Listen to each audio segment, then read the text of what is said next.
Good morning, everybody. It is Monday, June 8th. We are just moving right along. Do you know, including today, there are only 9 days of school left. I know we're all happy to hear that. Lots of paperwork for Mrs. Oppel. We've got to finish our poetry unit, and then we're going to do a little bit about letter writing, and then we're finished. So, seems like forever since we met. I know we had field day in there, and Easy Friday, and what was on Wednesday? I can't remember that either, but that's the last time I think I had a video. But anyway, so let's move along.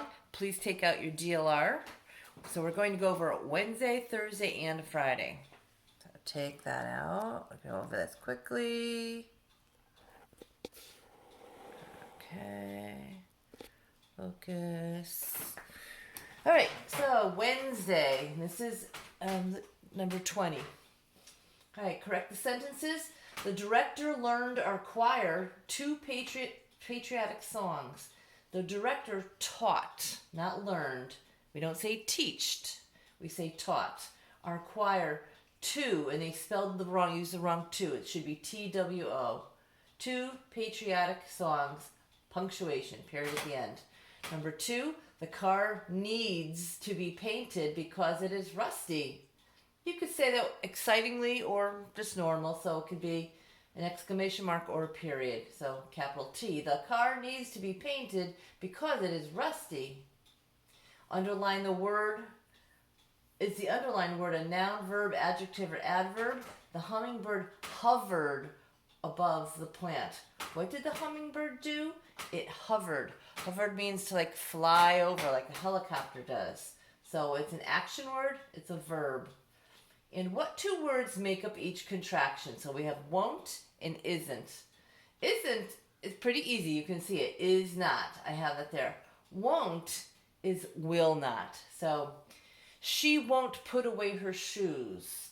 Let's try it this way. She will not put away her shoes. That works. Isn't it a beautiful day outside? No, that won't work there, but it isn't. She isn't happy. So she is not happy. So our two contractions. Let's look at Thursday. Does the following word have a prefix or a suffix? Untie. The main word is tie. So the extra part is un, and that's before, which means pre. The word pre is a prefix, and it means before, so it's a prefix. Complete the analogy. Halloween is to October as Valentine's Day is to February. Let's spell February right. A lot of people misspell it and mispronounce it. It's February. February. February. A lot of times we just abbreviate it. Feb period. And sock is to foot. I know the bridge is, this goes on to this, as glove is to, glove goes on your hand. Correct these sentences. Grandpa fixed oatmeal, eggs, and juice for breakfast. This is a list. He made oatmeal, he made eggs, and he had juice for breakfast. So, Grandpa, capital G, fixed oatmeal, comma, eggs, I should have an S there, eggs, comma, and juice for breakfast, period. Don't forget to pick up your report card on Thursday. I think that is exciting sounding. So I put an exclamation mark. You could use a period though. Don't forget to pick up your report card on Thursday. Capital T for day of the week, proper noun. And it's the wrong your that they use. This your is a contraction and it means you are. So you wouldn't say, don't forget to pick up your report card on Thursday. Again, like we did up here, you could double check it by saying the two words. So it's your, Y-O-U-R. All right, and then Friday.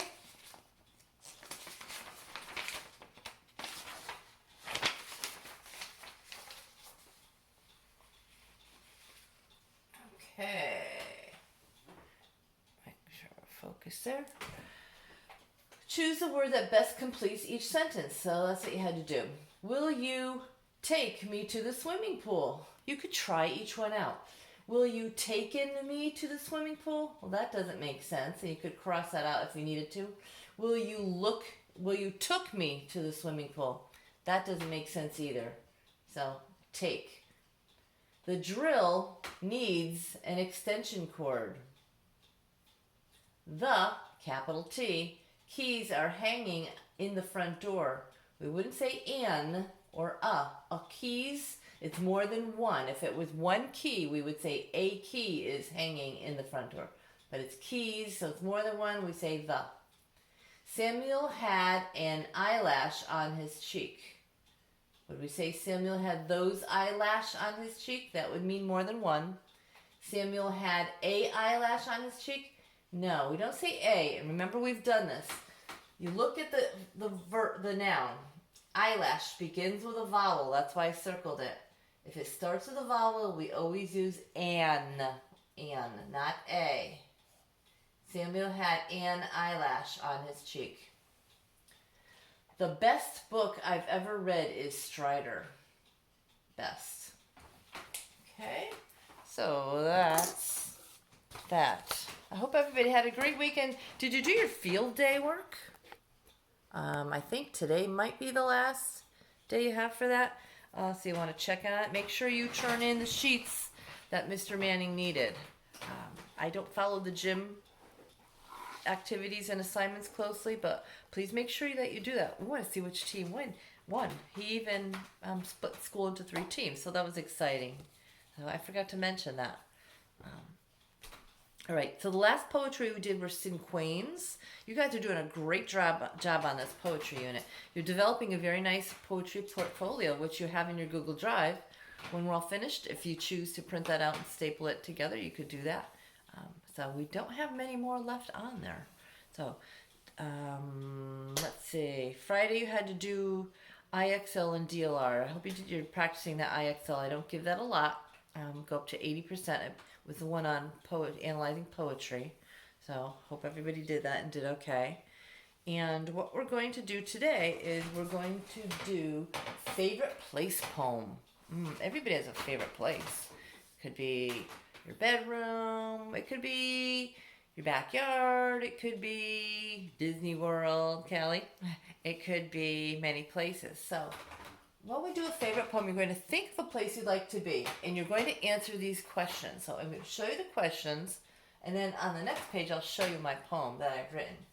No, I didn't write, but someone wrote about something that is one of my favorite places.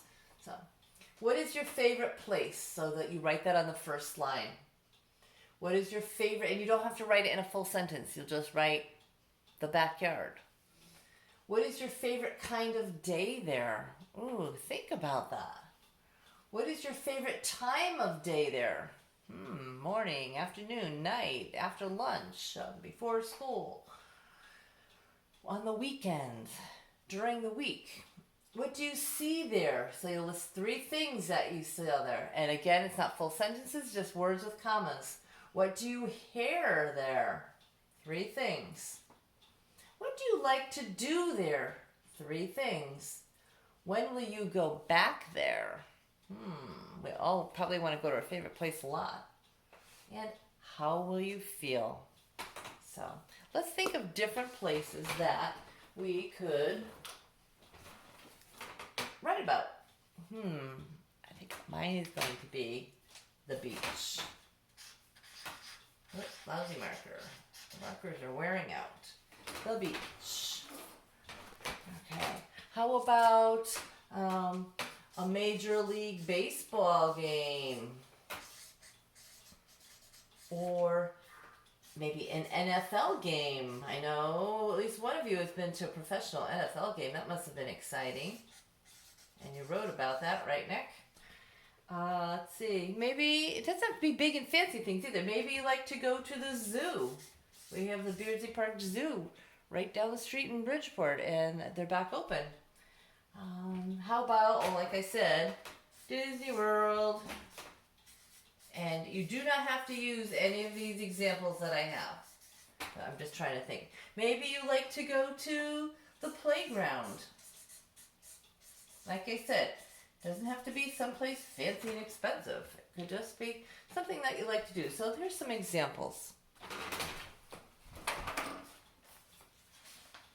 So let's look and see. I chose the one that's favorite place poem, the beach. Okay, we went to the beach actually. Last Thursday was mine and Mr. Oppel's wedding anniversary, and we went down to a little tiny beach in Stratford. It used to be by a restaurant called Marnix, which is now called Little Pub.